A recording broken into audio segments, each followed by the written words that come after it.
Shalom, bagaimana kabarnya? Pasti luar biasa. Dan semangat ya, karena sudah mandi, siap mau belajar dan merenungkan firman Tuhan. Yuk mari siapkan hati kita, mari lipat tangan, sikap yang baik, tutup mata, mari kita berdoa. Tuhan, kami bersyukur buat pagi hari ini. Sebelum kami memulai pembelajaran bahkan aktivitas kami rindu mau disapa oleh firman Tuhan.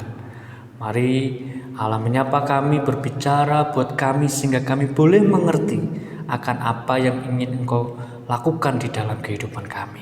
Terima kasih Bapa, dalam nama Yesus, haleluya, amin. Nah, pagi hari ini kita akan belajar dengan satu tema, yaitu Tuhan senang tinggal di hatiku. Kita akan membuka Alkitab kita di dalam 1 Korintus 3 ayat 16.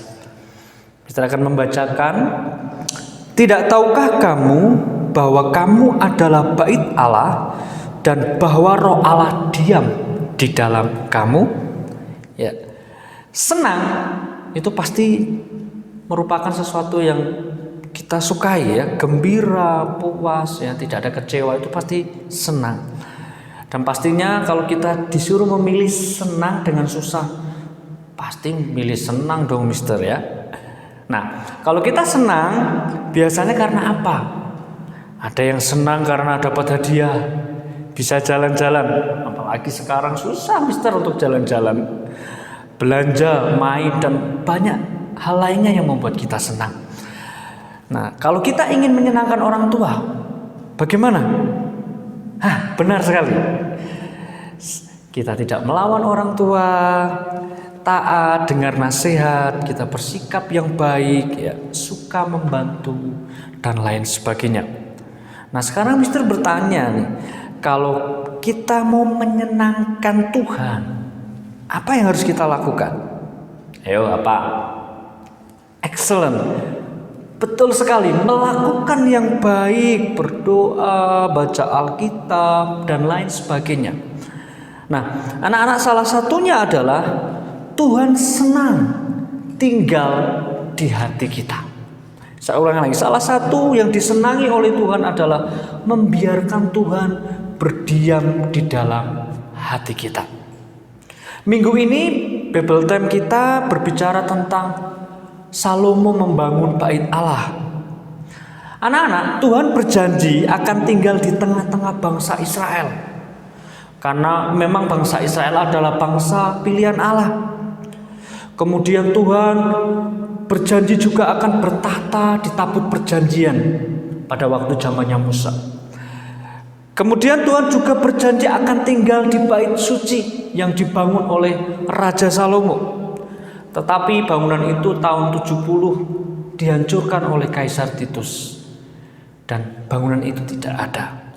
Dan hari ini kita membaca Alkitab, Tuhan berkata bahwa bait suci itu adalah tubuhmu.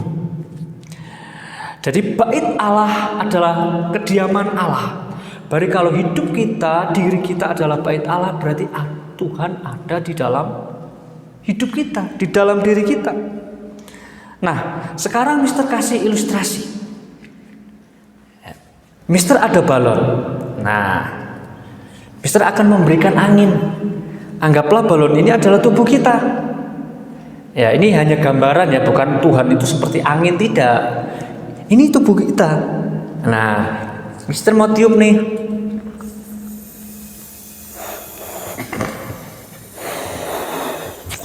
Nah, anak-anak lihat anginnya? Saya ulang lagi.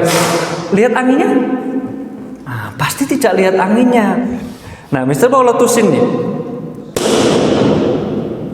Terlihat anginnya? Pasti tidak melihat. Nah,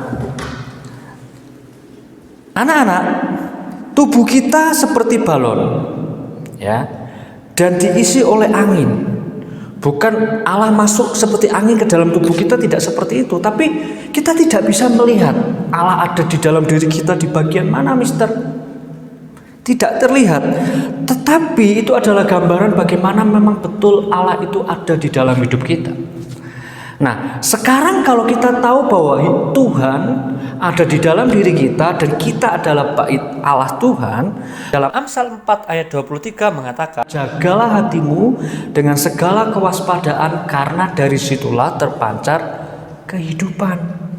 Jadi hati kita merupakan tempat penyaringan darah secara jasmani, tapi secara rohani hati kita adalah merupakan tempat di mana penyaringan hidup kita, masalah, suka, duka kita rasakan di dalam hati kita. Jadi mari pagi hari ini anak-anakku tetap jaga hati dengan baik dan biarkan Tuhan tinggal senang di dalam hati kita.